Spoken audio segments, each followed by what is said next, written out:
First question to the panel, and I'll get everyone to answer this. Tell us about your journey to this point. What shaped you and why are you so passionate about mental health, especially men's mental health? Asif? Go with the brains first. Thank you. You put me in trouble now. Yeah, so as I said, I'm from Sri Lanka. So Sri Lanka is one of the highest. Sri Lanka is one of the highest number of suicidal rate per year is 6,000 deaths, and nearly 100,000 people attempt to suicide. So I have experienced that. Close friends have been going through that process, and we had a huge war, like 30 years of war. So I have witnessed that people having PTSD and severe depressions, anxieties. So especially my close family, relatives and friends, like that's really triggered me a lot. So why this is happening? So the main reason is lack of awareness, and in our community, mental health is a taboo. So they don't like to talk about mental health. They think if someone is having a mental health issue, they think it's possessed by evil or bad spirit. So that's a very common myth they had. So I did a little bit of research and met with like-minded people, and that motivates me. No, this is something more than that. Because even when I was a kid, I thought, yeah, it should be like it's something like bad spirit or bad evil. So now it's more than that. So this is something we need to advocate and we need to work on that. So I studied, and that motivates me, that experience motivates me to come into this sector. So yeah, that's my experience in this sector. Thank you, mate. I might come back to the cultural differences even in here in Australia as well. Clive, your journey to this point? I came by Kingsthorpe. That's my. It's an easy crowd. They laugh. Okay. I'm also the warm up this evening. Okay, so basically at school, I did all those, for those us older types in the room, there was things like Maths 1 and Maths 2 and physics and chemistry, because that's what boys did. So I did all that.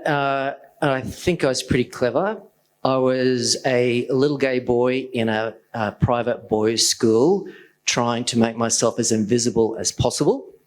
So I was pretty anxious. Left uni, just thought psychology would be a start. The first 3 years of studying psychology, any others, well, they're shit, basically, because there's a lot of stats, and stats are boring, and you don't get to the interesting stuff till the end. But once you're out, there was no stopping me. So you get to sit in rooms with people and couples and families, and you talk about really serious shit. But what you're really doing is listening to stories. And I am obsessed with stories. And my job is to help people change that story. Yeah, fantastic. Mate, that passion certainly comes through. Shane, give us your story, particularly in the early years, mate. What was it like growing up on a farm at Leyburn? I'm actually relatively uninteresting compared to the other two guests here tonight. I'm a farm kid from Leyburn who grew up on a small sheep property. In difficult enough times, to be fair. Didn't exactly have a rails run in the early part of my life. Then, of course, my father was killed when I was relatively young as well, and that ripped us apart. But then I had a footy career which just exploded, and I was an accidental footballer. That's a whole other story. It wasn't really what I wanted to do. I wanted to be a shearer. Didn't work out. Would have worked out now because they're paying them a bloody fortune. I'm actually a sheep farmer now and I can't get a shearer. So, but I've been lucky. There's no other way that I can look at my life and say anything else except that good fortune has followed me. Tempered with the great perspective, if you like, of having never been given anything easily, and it's guided me in my life. And I guess because of the things that happened to me early in my life, because of what happened to Dad particularly, I fought a war by myself because I had no idea who to ask and what to say and what to do. I was 18 years old. My poor bloody mum couldn't help me, and there was nowhere else to go. And so I dealt with it myself. But it was the greatest thing that, like in terms of, if you want to talk about life lessons, for want of a better description, it taught me how to deal with shit that goes wrong.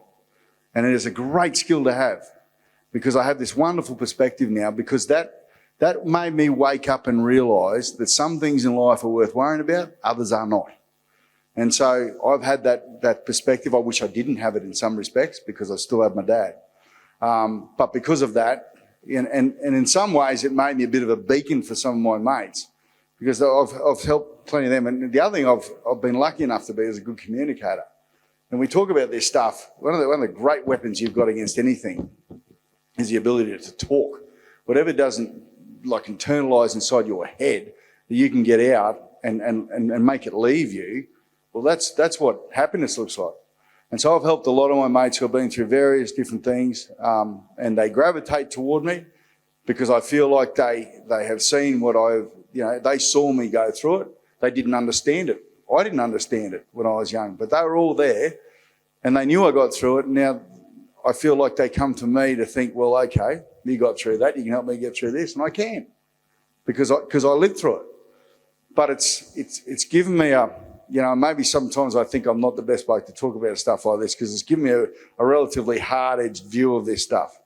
So if you want to start talking to me about, the value of mental health days in your working community and, because you don't feel that good, you shouldn't go to work and shit like that, you're not going to get a response from me that's good. Okay? And I don't mean to, I understand very really what goes on in terms of mental health. I've had a number of very, very bad experiences now, not personally, and more particularly and more recently, the loss of a friend to suicide.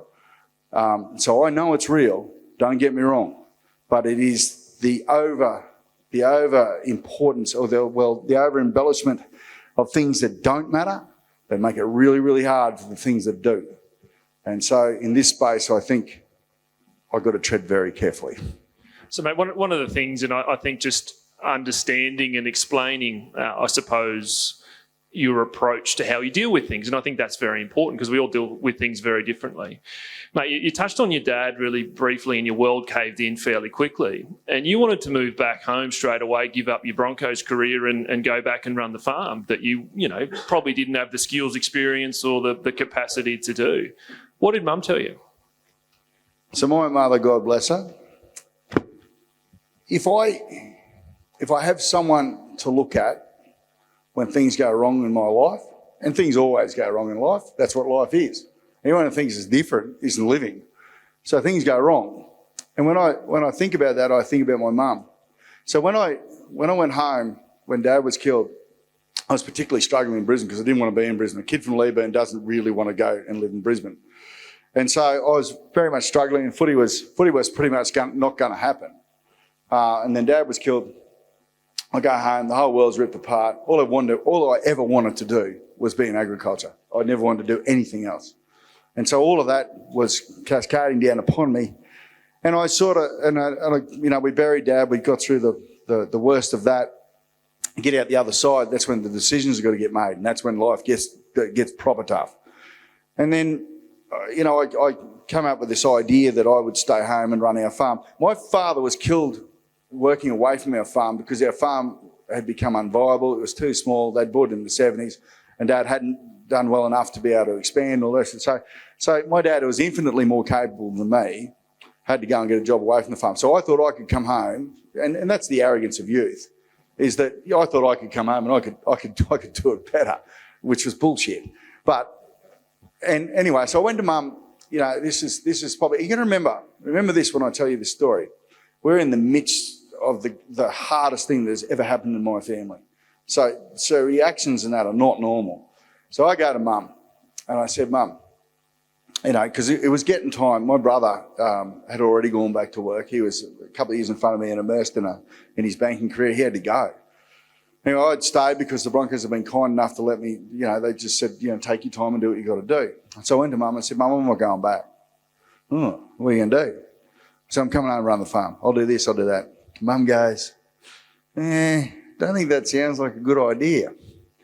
And I said, well, I reckon it does. She said, I don't think it does. I said, I do. And she said, I don't. Things got heated. And in a normal mother and son interaction, that's normal. Well, we were in the midst of enormous pain. And then my mum said to me, because we reached an impasse, and she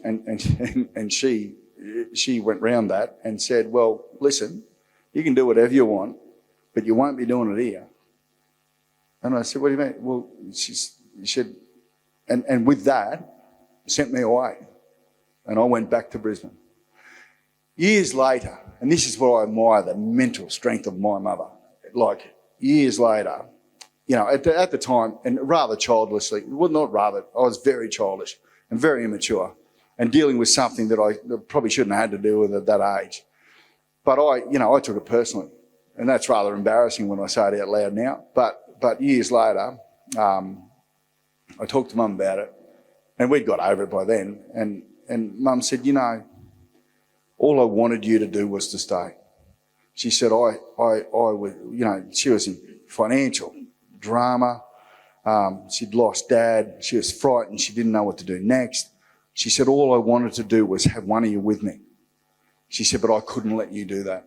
I couldn't let you do that because on the other side of it, there would always be a question mark in your head. And she said, I would not let you do that.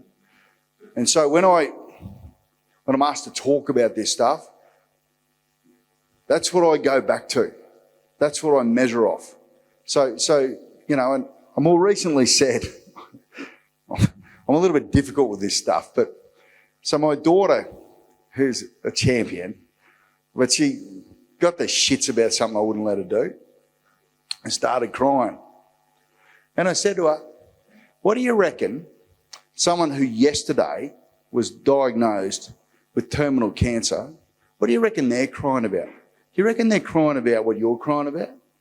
Which is a very harsh thing to say to a 17-year-old. Oh, well, and anyway, a couple of days later, we're sitting around as a family and we're having a yarn.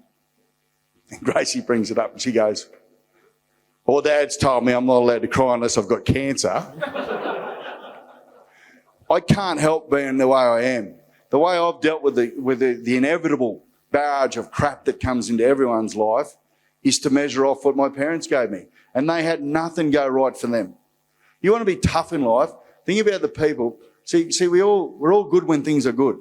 We thrive at that. That's the human condition, I think. Well, at least look at me talking about the human condition. We've got psychologists here. But anyway, that's fine. We thrive when things are good. When we're called, when we really are measured, is when things are crook. And the great good fortune I have in my life is that my earlier life was so bloody tough. But, and the big but about that is that I had a mum and dad who loved me and gave us that life. We had warm beds, full stomachs, and parents who loved us. You do not need anything else. When you've got that, all the rest of the crap pales into insignificance. But without that, that's when I reckon the real dramas start for people.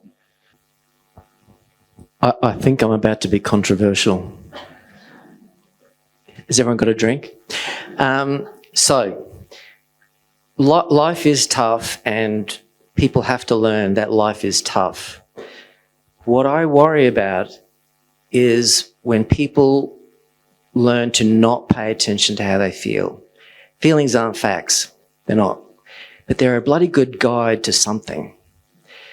Because the problem that we have, particularly with men, they have been told repeatedly, it's been policed into us to not pay attention to feelings. And then we hear about the people we love have attempted to harm themselves or kill themselves. So I'm sort of flying in the face of that. What I've learned over the years, I came from a family, no feelings allowed. It should have been up on the wall. Sorry, family, I'm talking about you again. So And I lost my dad. Oh, God, am I going to cry? I lost my dad, but he's still alive. He's actually dying at the moment, which is ironic. He was in a very bad accident as a jockey. So a bit like what happened to you that day, and this is what we all know, this happens in life more than once. In one day, life as you know it is ripped apart, gone forever. So the dad who came home had a severe intellectual disability. So I have been one of his carers all of my life. So in our house, there was a lot of stress, a lot of financial difficulty, a lot of emotions. And basically it was shut the fuck up now and get on with it. Now I know it is super important to get on with things, but you don't have to do one or the other. You don't have to sit in the corner and cry, and you don't have to pretend that you don't feel anything. I think this is why I work a lot with men. I'm trying to get us to do both. I've had a really bad day. My dad is dying as we speak. So I've been pretty quiet, pretty pissed off actually. Really fucking pissed off. But I know that I have to put stuff in a bottle, and I'm good at doing that, and come here because I want to be good at what I do.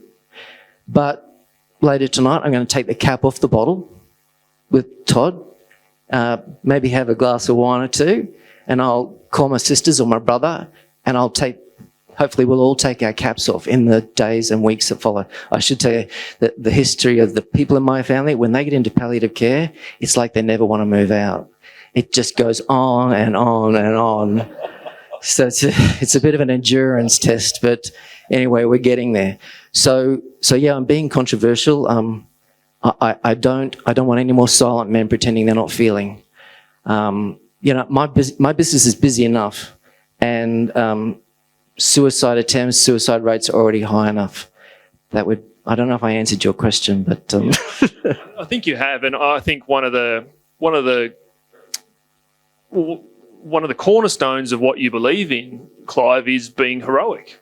And you can be heroic by being loud and by talking. And, Webby's just said you can be heroic by taking the bull by the horns and being stoic and pushing through as well. And I think the really important takeaway for both of those answers is it's going to be bloody different for everybody. We'll all address things. I just precursor what I talked about. And I'm just going back through my mind about what happened in those days. And yes, I did deal with it by myself. But what has always saved me, and to your point, is I'm a communicator. Yeah. And there wasn't a friend of my father's whose door I didn't land on crying about what had happened to him. And that's the key. That's the real key in my mind. And that's what I've always been good at. I said I was a good communicator. I'm a good communicator when my mates come to me with their dramas, because I have none of the bullshit pride of me that some people do around not saying, particularly the men thing you're talking about, right? Like, tough men can talk. Yeah. That's what I think. And I've always been like that. That's why I've always felt like, what's the big drama?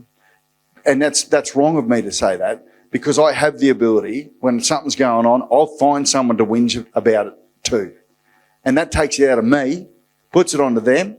And that's unfair, but big deal. That's what your mates are for. So when I talk about dealing with it by myself, yes, I did. I dealt with it by myself by pouring my guts out to everyone I knew. And eventually it leaves you. And that stops it being something that takes you somewhere you don't want to go.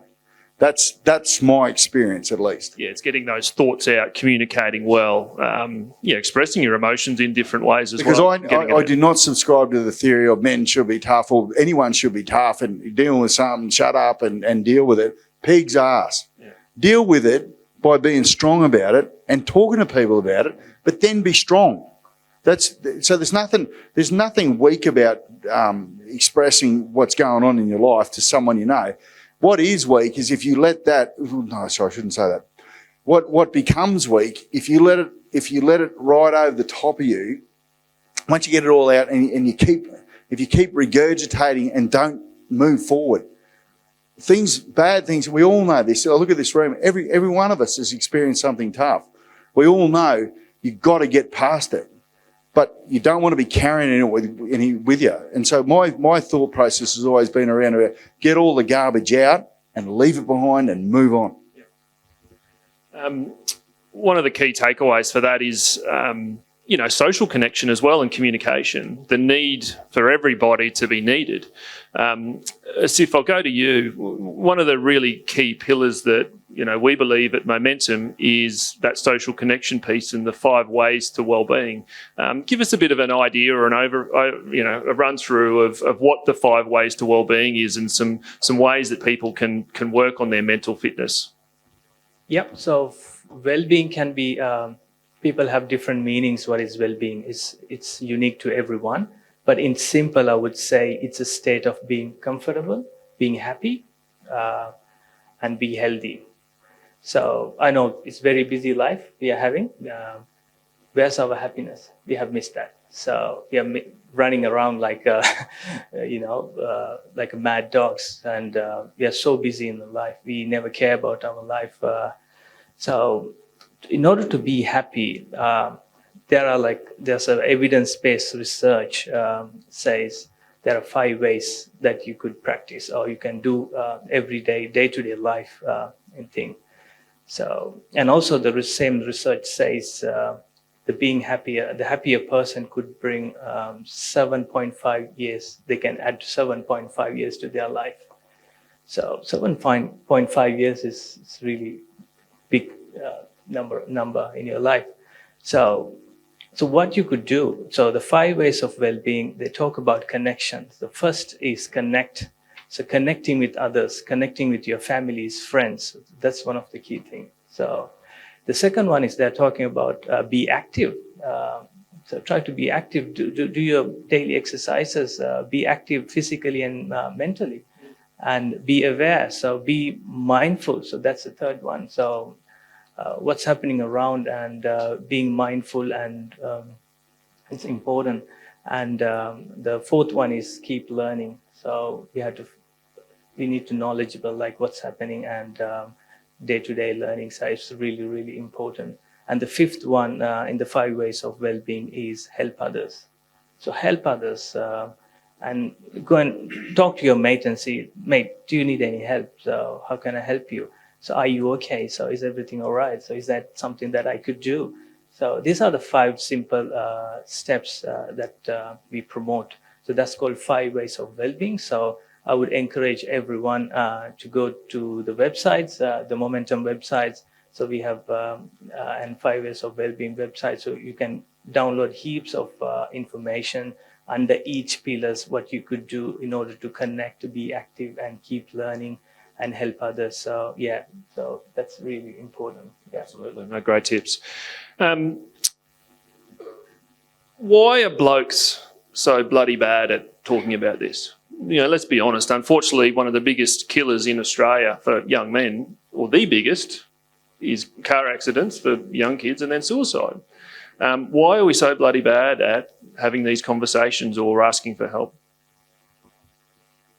Maybe do you want to start that, mate? Obviously, yeah.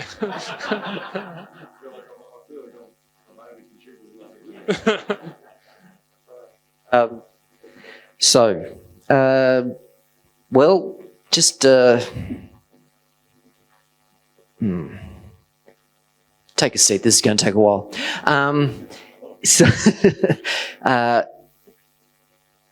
I think men are supposed to protect those they love. Yeah. And maybe a while back, it was easier to know that's what you do. I do this bit. My job is to protect you.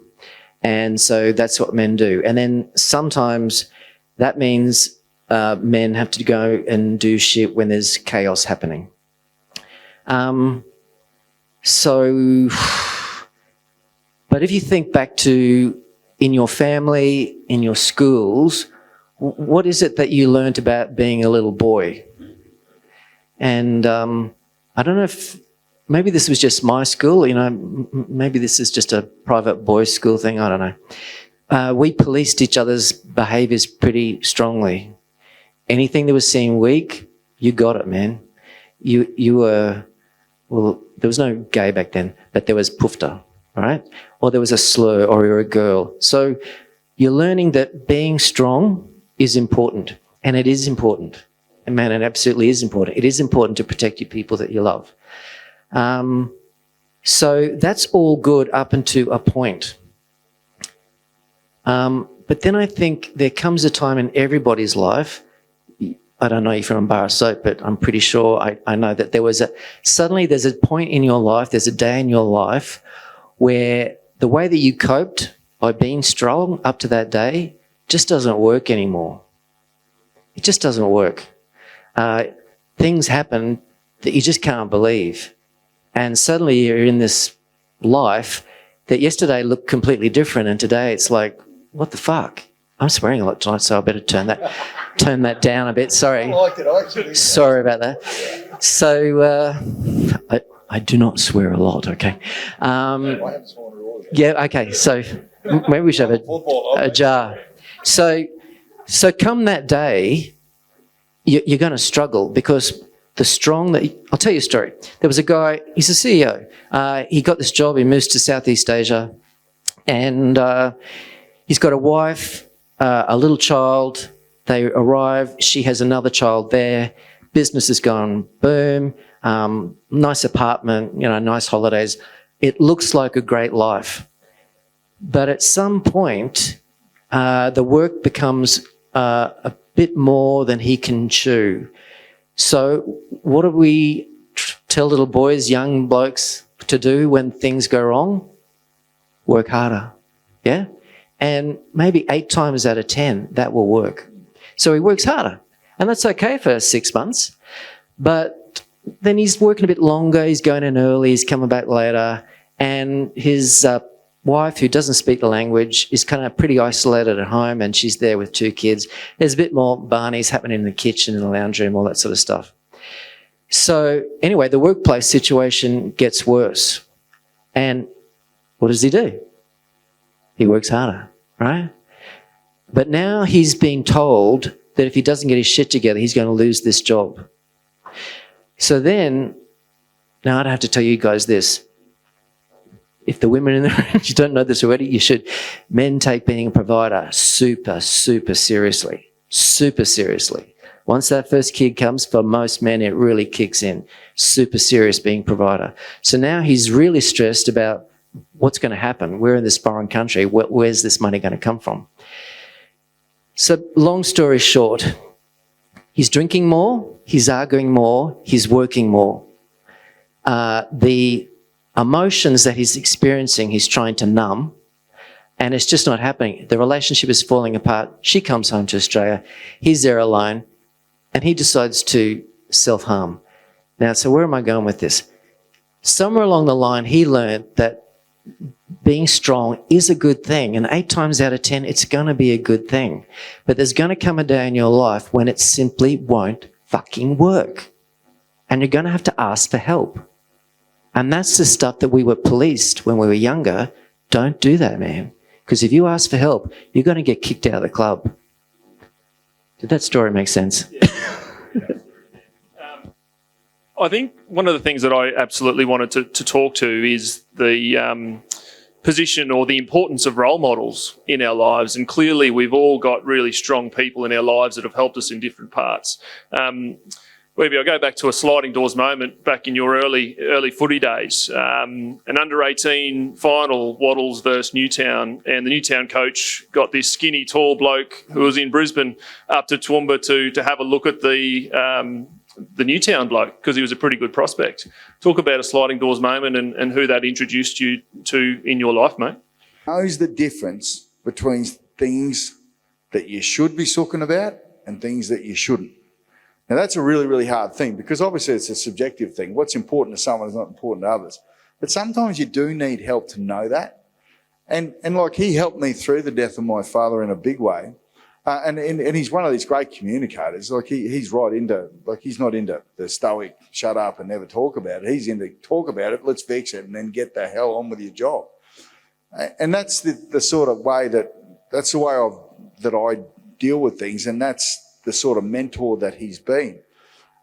He's and don't get me wrong, can be incredibly sensitive if he needs to be, but for the most part, will really practically help you through something.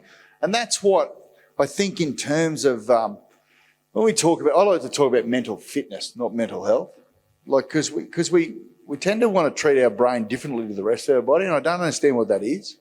Because if you think about it, if you hurt your knee and you've got to get it fixed, you go and get it fixed.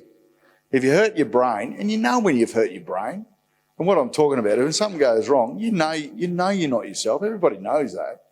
Yet a lot of us will think, well, okay, well, there's no real recourse here. But my thing about when something's going wrong and it's in your head, you have to get it out. And that's communication. So communication, in my view, is physio for the brain. And these fellas are much smarter than me and will tell me that I'm probably wrong about that. I'm going to steal that phrase. And look, I stumbled across all of this. And I'm so grateful that I did, because I have been able to help a multitude of my mates through different things for different reasons. You know, all I do is talk to them. It is that simple. And you think about all these multitude of problems that people go through and all the rest of it, the greatest weapon you have is to talk. And that is, look, whenever I around my mates and everything, and I know I've trained a few of them to talk. I know they grew up in that world you talk about, because we did, and you did. We grew up in that world where toughness was appreciated, admired, and all of that. You don't have to lose that at all. Because as I alluded to when I was earlier speaking, it's the tough blokes who know that, you know what, need to get this crap out. And they do. And it is the thing, that the greatest weapon you've got against those demons that can jump in your head. Yeah, absolutely. What are some of the other positive things apart from, talking and conversations? For me, my medicine every morning is exercise, and that's something that's, really, really positive. Any other little tips that we can give people as to ways they can improve their mental fitness, proactively? And I'll go first. Mental fitness and physical fitness are right beside each other. You do both of those, and then throw into that sleep, get good sleep, and eat well. You do those couple of simple things. They're not simple for some people, I know, but they're not simple for a lot of people. But you get those things right, holy smokes, life looks better. It looks so much better. Sleep particularly. Like I find if I sleep well, I live well. And the biggest thing, physical exertion and routine and all of those things. I think the human being, we are designed. I always think about, if you think about, and this is not verbatim, but think about people who make a tremendous amount of money being rock stars and stuff like that, or movie stars. And then we have this soap opera of watching their lives unfurl. I believe that the ones who don't handle it well, they lose their purpose and then they lose everything. We're designed to have purpose and routine and a reason for getting out of bed every day.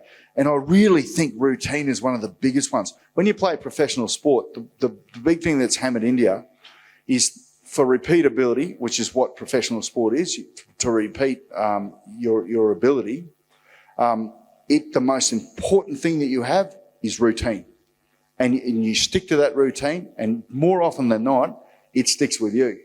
And that's a pathway to being able to have that. Because we feel best, I think, when we're in that zone where we're doing what we're doing. We're relatively going well. We're day-to-day doing routines which you might look at and think, well, that's boring. But that's when I feel best. When I'm in that nice sweet spot where nothing big's happening, nothing bad's happening, but I'm just in that sweet spot of earning my money, paying my bills, looking after my family, doing what I do, having that day or two where I can do what I enjoy, having 45 gold cans, stuff like that. It's gold. I think it can be relatively simple, and I think for men, this is my thing, because I talk to a lot of particularly rural men, farmers, who are just shit at this stuff. I think one of the keys for them is number one, the communication piece, but a big one is exercise. They work hard, but they don't exercise. And I've always thought, well, what's the difference? Because I do both. I go to the gym in the morning here. We start at 5, finish, do 45 minutes, blah, blah, blah. Then I go out the farm and I work. The two things are very, very different. For some reason, you need to try and blow your heart apart so that your brain stops working. And I really do think that. For 45 minutes, if you do something that is really, really difficult to do, your brain can't work because you're too busy worrying about if your heart's going to keep beating. And that gives you a gap. So if there's a circuit in your head of something, because I really reckon that's what really pulls people down. They get an idea and then it swirls and it swirls and it swirls. Well, for that 45 minutes, it can't swirl because you're trying to breathe. This is scientific, by the way. I should shut up now. Is he talking about meditation? Is something? No. I'm completely on board. So, I've already boasted about my prowess at being anxious. So I used to have panic attacks as a young bloke. I was shit at team sports. That's a whole other story. I once did score a goal for the under 12 Bs. Anyway, thank you. That was my claim to glory. Thanks, everybody. But in my early 20s, I discovered that I could run and I could box and I could do all the solitary stuff and I could go to gym and I could do karate and all this sort of stuff. And once I started doing that, the panic attacks disappeared. Now, remember, I'm a psychologist. I once had a panic attack on the Story Bridge. Yeah, Story Bridge. There's no stopping lanes. I stopped. But once I did the exercise, and I tell my clients like a broken record, you need to make you don't have to be anywhere near a gym, but as long as you're active, that needs to be as important as your most important meeting that day. If you do that, because then when you go to bed, you are tired and your brain wants to sleep. There are some other skills if you've got a busy brain like me and it won't shut down. Those are, again, pretty straightforward. So exercise, affection. As soon as you touch somebody that you love and trust, you switch parts of your central nervous system. Yeah, there's some doctors here in the room. Yeah, I keep telling my wife this. Yeah. But Here we go. Here's the real one. Here's my boy. So affection is super important. You're going to swap into a calming effect in your body. It's not going to change anything. There's still going to be shit to deal with, but your body goes, okay, somebody that you trust is here, and it starts to lower the adrenaline. So what's that? Okay, there are really simple skills. Don't tell this, but psychologists just do really simple skills, but we're going to charge you a lot for it, okay? And you can find them online now to get your busy brain to slow down. I have a very busy brain. One of the most important things that you've kind of said, psychologists, we call it co-regulation. I don't know why we make up these words, but we do. Co-regulation, which is exactly what you did when you went door knocking and shared your grief with some other person. We seem to be wired so that when our grief, our surprise, our shock, our anger gets validated with another person, there's a calming effect. Now, if you're with somebody, and this was my concern before, who's going, don't have that feeling, that is the wrong feeling, pretend you don't have that feeling, well, that's not calming or soothing or even good for your brain. But when you take those 5 minutes, you can go back to your job afterwards, it's only going to take 5 minutes, and share that feeling with somebody, your body creates different chemicals. You are a different person after that event. And this is where men are shit. Oh, I shouldn't say that in front of, but this is where we need to learn, guys. And I would give you a little homework exercise. Have a think about the people that you know. Do they really know you? Do they really, I'm not going to say fuck, know you? Now, just have a think. How might you start that conversation? How could you just test the waters to share a little bit more? Now, if you do, and they say, oh, look at the time, got to go, that's not the person to share with. But if you knock on somebody's door and you go, I'm having a bad day, and they go, here's the plug, tell me more, yeah? That's all you got to say, then you're on your way. They don't have to fix anything. They just have to listen. They just have to validate. That would be the most important thing I'd say.